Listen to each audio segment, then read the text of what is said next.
साथियों नमस्कार, मैं अंचल अग्रवाल मैथ्स क्लासेस में आपका स्वागत करता हूं। इस एक क्लास के थ्रू हम लोग स्टार्ट करने जा रहे हैं कंपाउंड इंटरेस्ट, चक्रवृद्धि ब्याज। चक्रवृद्धि ब्याज का अगर मैं कहूं कि डेफिनेशन क्या होती है तो वो होती है ब्याज पर ब्याज।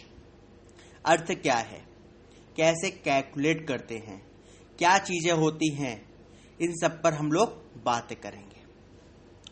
ओके, अगर हम कह रहे हैं ब्याज पर ब्याज, इसका मतलब क्या है?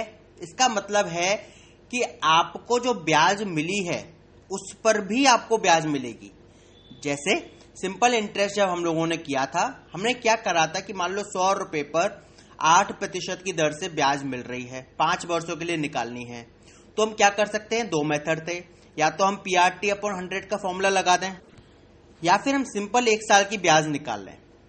सिंपल 1 साल की ब्याज कैसे निकलेगी कि 100 मल्टीप्लाई 8 आप और डिवाइड बाई 100, आपका 8 रुपये आ गए 1 साल की ब्याज। और 5 साल में कन्वर्ट करना हो तो 5 का मल्टीप्लाई कर दो, 8 पंजे 40, राइट। इसमें आपने एक महसूस किया कि जो पहले साल में आपको 8 रुपए की ब्याज मिली, आपको दूसरे साल में उस 8 रुपए पर ब्याज नहीं मिली। अर्थात 1 साल बाद आपका जो अमाउंट है वो कितना है, 108 रुपए है। ठीक, तो अगली साल में बात समझिए, अगली साल में आपको 108 रुपए पर अगर ब्याज मिलती तो वो ज्यादा होती 100 रुपए की अपेक्षा, अगर 8% की दर से ही मिल रही होती। लेकिन सिंपल इंटरेस्ट में लेकिन ऐसा नहीं होता। सिंपल इंटरेस्ट में आपका प्रिंसिपल को एक रिजिड मान लिया जाता है और उसी पर आपको ब्याज मिलती है। लेकिन कंपाउंड इंटरेस्ट में आपको जो 108 बना, जो आपका पहले साल का आपका मिश्रित धन आया, वो दूसरी साल के लिए मूलधन हो जाता है। अर्थात अब जो कैलकुलेशन होगी वो 108 रुपए पर होगी, ना कि 100 रुपए पर। ठीक, अगर आपसे कहा जाए कि 100 रुपए पर 10% की दर से 2 वर्ष का चक्रवृद्धि ब्याज ज्ञात करो, हम क्या कर सकते हैं कि 100 रुपए पर 1 साल की ब्याज कितनी हुई, 10 रुपए होगी। 10% से 10 रुपए, तो अगले वर्ष के लिए मूलधन क्या हो गया, 110 रुपए। 110 का 10% निकालोगे तो आएगा 11 रुपए। 110 multiply 10 divide by 100 is equal to 11 rupees. ठीक, तो दूसरे साल की आपकी ब्याज कितनी आई, 11 रुपए। पहली साल की आपकी ब्याज 10 रुपए, तो 2 साल की आपकी ब्याज कितनी हो गई, 21 रुपीज। ठीक, आप महसूस कर रहे हैं यदि हम 2 साल की सिंपल इंटरेस्ट निकालते 10% की दर से तो 20 रुपए आती, और चक्रवृद्धि ब्याज कितनी आई, 21 रुपए, राइट। यानी कि चक्रवृद्धि ब्याज में क्या हुआ कि आपको जो रिमेनिंग 10 रुपीज है, इस पर भी आपको 10% की दर से ब्याज मिली है। Got it? कोई बात नहीं, अभी हम और समझेंगे, अभी तो पूरा का पूरा टॉपिक बाकी है। तो ये स्टार्टिंग है कि आपको बता सकूं कि आप क्या समझने वाले हैं। ठीक है, चलिए आगे थोड़ा सा और देखते हैं। इसमें आपको 3 प्रकार से ब्याज निकालनी पड़ सकती है। पहली तिमाही, दूसरी अर्धवार्षिक और तीसरी वार्षिक। ठीक, तिमाही का मतलब आपको हर 3 महीने के बाद ब्याज मिल रही हो। अर्धवार्षिक का मतलब आपको हर 6 महीने पर ब्याज मिल रही हो, और वार्षिक का मतलब हर 1 साल में ब्याज मिल रही हो। ठीक है, अब जब ब्याज साल में एक बार मिलेगी, ठीक है, तो पहले साल के लिए चक्रवृद्धि ब्याज और साधारण ब्याज बराबर होगी। अगर मैं आपसे कहूं कि 100 रुपए पर 10% की दर से साधारण ब्याज और चक्रवृद्धि ब्याज बताओ, तो दोनों ही 10 रुपए आएगी, क्योंकि पहले साल में ब्याज पर ब्याज नहीं मिल रही है। लेकिन यदि मैं आपसे कहूं कि 1 साल में अर्धवार्षिक यदि ब्याज दे हो, तब साधारण ब्याज और चक्रवृद्धि ब्याज बताओ, तो दोनों ही डिफरेंट आएंगी, और साधारण ब्याज चक्रवृद्धि ब्याज से कम होगी। ठीक, चलिए एक और चीज समझिए। हमने वहां एक फॉर्मूला समझा था सिंपल इंटरेस्ट में, P/R/T/100। उसी तर्ज पर हम लोग एक फॉर्मूला यहां समझेंगे, और वो फॉर्मूला है आपका amount is equal to principal bracket 1 plus R upon 100 bracket close की पावर n। फिर से समझिए फॉर्मूला क्या है। अमाउंट यानी कि a is equal to p यानी principal bracket 1 plus R upon 100 bracket close की पावर n। a बराबर p 1 प्लस आर अपॉन 100 की पावर n। जो पावर n है वो केवल 1 प्लस आर अपॉन 100 पर है, p पर नहीं है, a पर भी नहीं है, ध्यान रखना। क्लियर। ये आपका एक फॉर्मूला है चक्रवृद्धि ब्याज का, सॉरी अमाउंट निकालने का। और जब ब्याज निकालनी होती है तो हम वही चीज अपनाते हैं, अमाउंट में से प्रिंसिपल को घटा देते हैं, करेक्ट, वो आपकी ब्याज हो जाती है।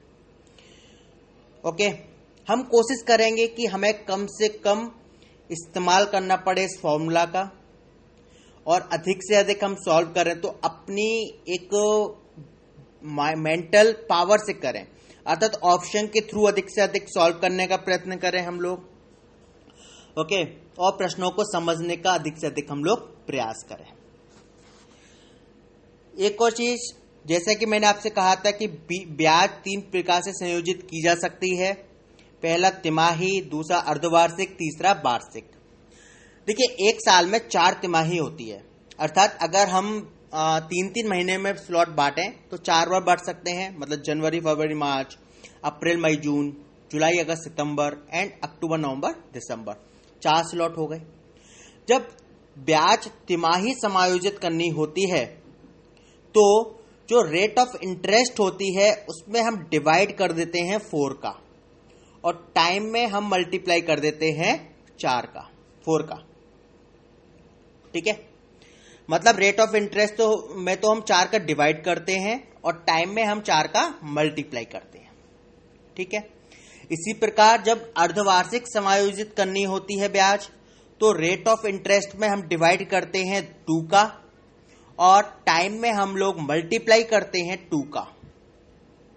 ठीक है, बस ये 2 चीजें हैं जो जब हम प्रश्न समझेंगे तो हम लोग उधर बात करेंगे। ठीक है, और अधिक से अधिक मेरी कोशिश सिर्फ एक होगी कि प्रश्नों को मैं ज्यादा उलझाऊं नहीं और आपके सामने एक सिंपल से सिंपल चीजों को प्रस्तुत कर सकूं। ठीक है, एक बात और याद रखिएगा कि चक्रवृद्धि ब्याज का मतलब ब्याज पर ब्याज होता है, ध्यान रखना इस बात का। ये बहुत महत्वपूर्ण पॉइंट है और इसी पॉइंट को इस्तेमाल करते हुए हम लोग प्रश्नों को सॉल्व करेंगे। ठीक है, चलिए,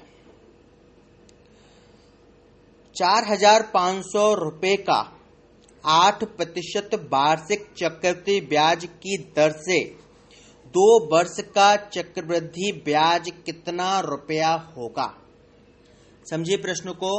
4,500 रुपए का 8% वार्षिक चक्रवृद्धि ब्याज की दर से 2 वर्षों का चक्रवृद्धि ब्याज कितना रुपया होगा। देखिए, इसमें जो वार्षिक पॉइंट है वो बहुत महत्वपूर्ण है, 8% वार्षिक।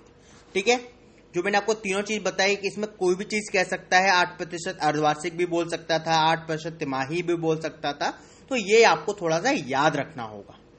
ठीक है, ये आपको थोड़ा गौर करना होगा कि क्या शब्द दिया हुआ है। 4,500 रुपए का 8% वार्षिक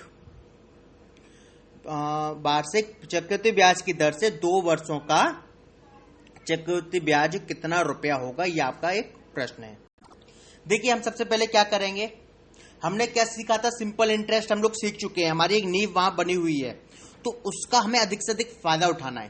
देखिए, इकोनॉमिक्स का एक रूल होता है कि जो आपका वृक्ष ज्यादा मजबूत हो उस वृक्ष से आप अधिक से अधिक फायदा पाए, और जो वृक्ष आप नया लगा रहे हो उसमें आप धीमे धीमे पानी दें।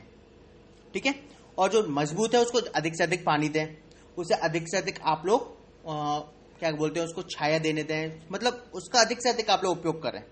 और नए वृक्ष को आप कम से कम उपयोग कर रहे हैं, उसे हल्का पानी दें, हल्की धूप दें, तो आपका क्या होता है, जो मजबूत हिस्सा है वो और ज्यादा मजबूत होकर आता है और जो नया हिस्सा है वो धीमे धीमे मजबूती की ओर बढ़ता है। सेम हमारा मैथ्स के साथ होता है, हम जो चीज पहले सीख चुके होते हैं हम उसको और ज्यादा मजबूत करना चाहिए। हमें कोशिश करनी चाहिए कि उसका उपयोग हम अधिक से अधिक जगह पर कर सकें। ठीक है, चलिए प्रश्न फिर से रिपीट करता हूं। 4500 रुपए का 8% वार्षिक चक्रवृद्धि ब्याज की दर से 2 वर्षों का चक्रवृद्धि ब्याज कितना रुपया होगा। मैं 2 वर्षों का नहीं निकालूंगा, मैं पहले एक ही वर्ष का निकालूंगा। निकालिए, 4500 का 8% की दर से 1 वर्ष का ब्याज निकालिए, कितना रुपया होगा ये। और मैंने आपको कहा था 1 वर्ष का साधारण ब्याज और चक्रवृद्धि ब्याज बराबर होता है। ठीक, तो 4500 का आपको 8% की दर से निकालना है, ये आएगा आपका 360 रुपीज। क्लियर, 360 रुपए आपका 1 वर्ष का ब्याज होगा। ओके, अब आपको दूसरे वर्ष का भी ब्याज निकालना है। मैंने आपसे एक बात कही थी, चक्रवृद्धि ब्याज का मतलब होता है ब्याज पर ब्याज। ठीक है, तो इसको आप समझने का प्रयत्न करो। मैं जो समझाने वाला हूं उसको बहुत ही ध्यान से सुनना। देखिए, 360 रुपए का आपका ब्याज पहले साल भी मिलेगा और 360 रुपए आपको दूसरे साल भी मिलेगा, अगर हम सिंपल इंटरेस्ट के रूल में हैं तो। चक्रवृद्धि ब्याज के अंतर्गत क्या होगा कि पहले साल में जब आपको 360 रुपए ब्याज का मिल जाएगा, तो दूसरे साल के लिए जो आपका जो प्रिंसिपल हो जाएगा वो हो जाएगा 4500 प्लस 360, यानी कि 4860 रुपीज। क्लियर, अब 4860 रुपए पर आपको 8% की दर से 1 वर्ष का ब्याज निकालना है। सिंपल, निकाल दीजिए। यह आएगा आपका, आपको सॉल्व करना है। अब याद रखिएगा, मैं बिल्कुल भी सॉल्व नहीं करने वाला। अब आपके हाथ में कमान है, आप कितना सॉल्व करते हैं डिपेंड करता है आप पर। ओके, चलिए, तो जैसा कि मैंने अभी कहा आपसे कि अब हमारा जो प्रिंसिपल है वो हमारा 4860 रुपए है। इस पर हमें 8% की दर से 1 वर्ष का ब्याज निकालना है। तो 4860 मल्टीप्लाई 8 डिवाइड बाई 100, क्योंकि टी का अमाउंट 1 है ओनली। निकाल दीजिए, तो ये आएगा आपका 388 रुपीज एंड 80 पैसा। ठीक है, तो दूसरे वर्ष की ब्याज आपकी 388 रुपीज 80 पैसा हुई और पहले वर्ष की ब्याज आपकी 360 रुपीज। तो दोनों मिलाकर जो ब्याज आपकी हुई वो हुई 748 रुपए 80 पैसे, 748 रुपीज 80 पैसा। क्लियर, चलिए, एक तो ये आपका तरीका है। दूसरा तरीका देखते हैं। पहले वर्ष की ब्याज आपकी कितनी आई थी? 360 रुपए। ठीक है, और दूसरे वर्ष की भी आपको साधारण ब्याज की दर से ब्याज कहें तो 360 रुपए होगा।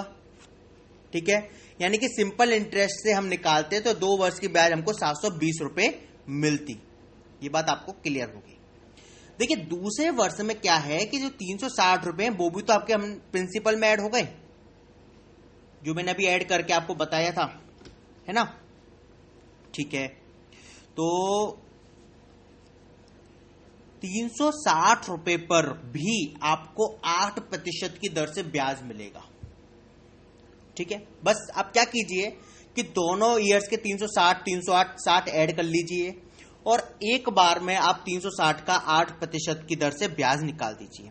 मतलब 360 का 8% की दर से यदि आप ब्याज निकालेंगे तो वो आएगा 28 रुपए 80 पैसे, और इस 28 रुपए 80 पैसे को आप जोड़ दीजिए 720 में, तो ये आपका हो जाएगा 748 रुपए 80 पैसे। इस तरीके से आप इस प्रश्न को सॉल्व कर सकते हैं। हम लोग और प्रश्नों को सॉल्व करेंगे और तेजी से सॉल्व करने का प्रयत्न करेंगे, और भी ज्यादा ट्रिक्स हम लोग सीखेंगे, और ये ट्रिक्स सिर्फ इसलिए ही सीखेंगे ताकि हम तेजी से हम लोग अपने आंसर्स पर पहुंच सकें। ठीक है, इसी के साथ ही आप मुझे इजाजत दीजिए। अपने फीडबैक बताते रहिए। मैं आपसे बार बार कहता हूं, आपके फीडबैक मेरे लिए मस्ट है। Okay, thank you.